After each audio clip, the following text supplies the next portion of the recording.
Hey there, living judge sirs. Well, I'm right in front of the most photographed bridge in the world, and if you haven't guessed it already, well, that's the Golden Gate Bridge here in San Francisco City.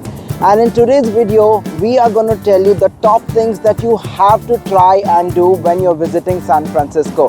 Let's go check it out.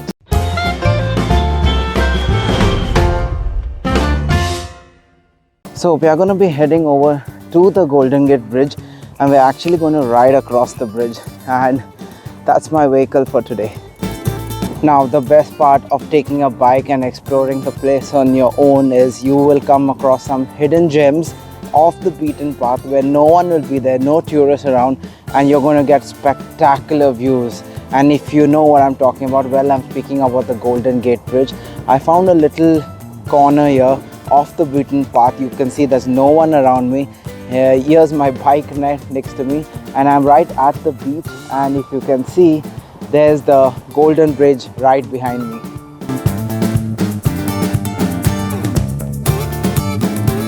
Now this is right on top of the hill, and you have to come here for that elusive photograph where no one you will actually see behind me.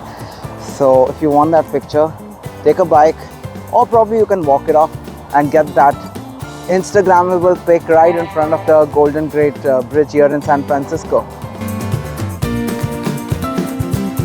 So I made it on the other side of the Golden Gate Bridge, and to celebrate, I'm actually going to get myself one of the hot dogs here and just enjoy the view and enjoy my dog here.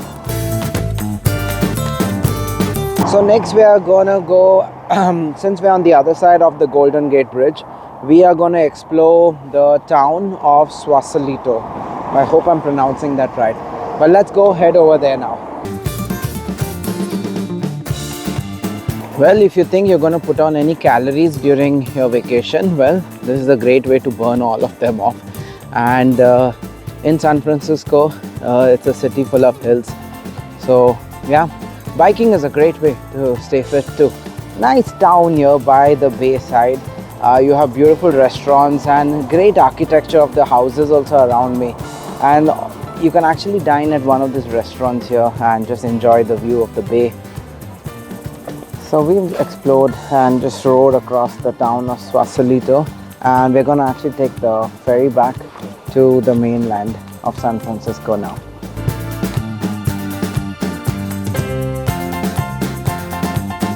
So on the way back from the ferry, the reason why I take the ferry is because you can actually see Alcatraz prison on the way going back to San Francisco way.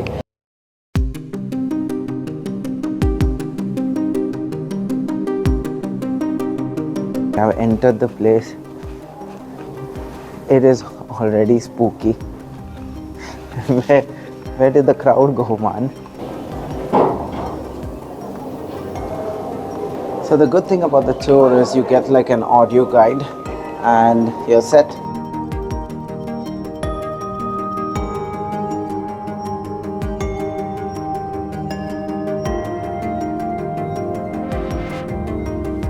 So this particular cell block, the D block, was actually reserved for the most notorious of criminals who didn't behave in the prison. So the D block here in Alcatraz was also known as a prison within the prison. And in this D block there were 42 cells, and they were not allowed even once during the day out of the cell. In fact, they were just allowed once a week, that too just to shower. So they were like 24/7 inside the cell here, solitary confinement you could say. Now most of the cells are open, but if you realize this cell, that is D14, is actually blocked because they actually say that this cell is haunted.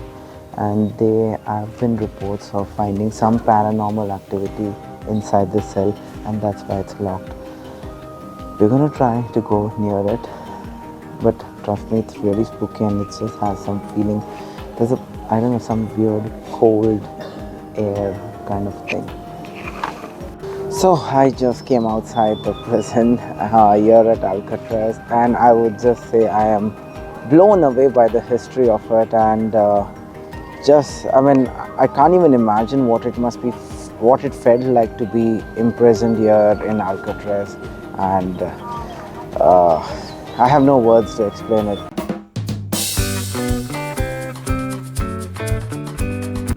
So this is like the old ferry building, and which is now turned into a marketplace which has loads of restaurants where you can actually grab a bite overlooking the bay from the San Francisco side.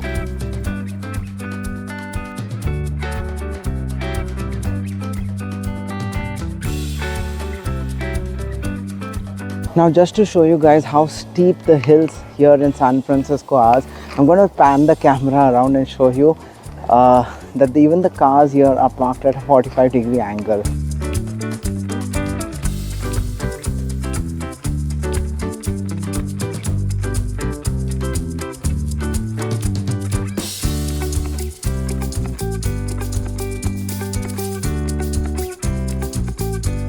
Now a great way to soak into the San Francisco tradition is by boarding one of those cable cars and just taking a tram ride across the city. And trust me, you're not going to get disappointed because you're going to come across spectacular views, and you'll be pretty amazed at the sheer slopes and the highs and lows of the tracks here, which takes you ups and downs of various hills. So the tram ride costs $8 one way, and there are different stops along the route that you can actually start from. It basically ends up at Hyde Street or Powell Street, and you have to try it and you have to get into the tradition of experiencing. In fact, some of these trams are as old as 140 years. It's just simply amazing.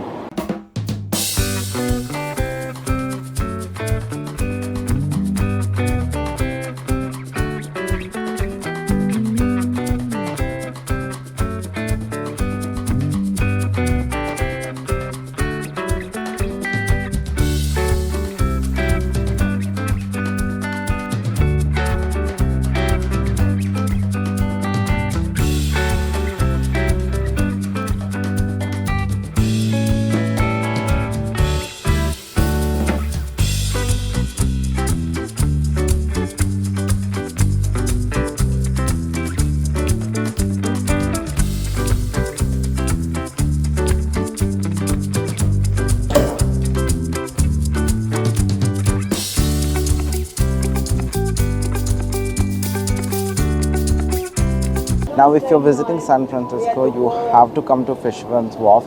There are so many restaurants that you can actually just sit, dine and enjoy the bay view.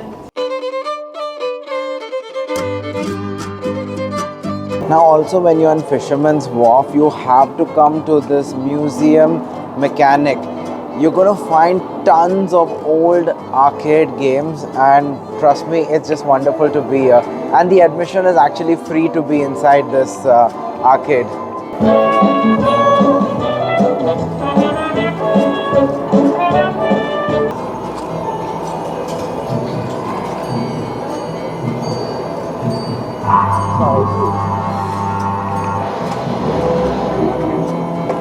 Vive la France!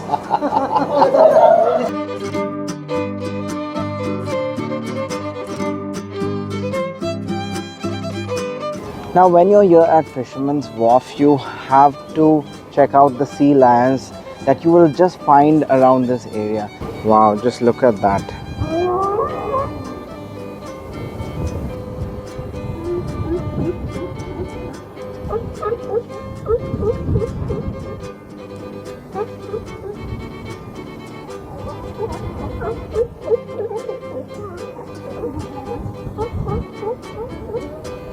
Well, if you're wondering what you should definitely eat while you're in San Francisco here, there's one thing that comes to mind, and that's definitely sourdough bread, because that was, yes, first invented here in San Francisco. So we're going to try a place, and it's called Boudin, and that's the place which made the first sourdough bread here in San Francisco.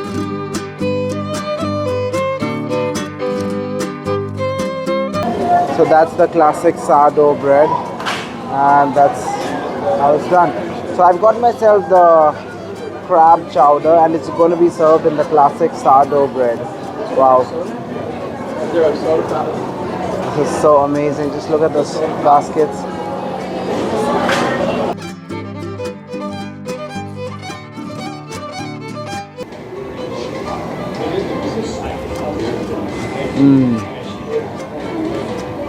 Wow. The cheese in it, I'm sure there's cheese. You get the basil, you get pepper, there's corn, there's crab. Oh, it's like a marriage of flavors. Let me have it with the sour bread now.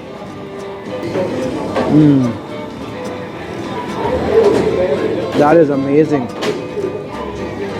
And the sour bread also tastes so good. Wow. I think it's a match made in heaven.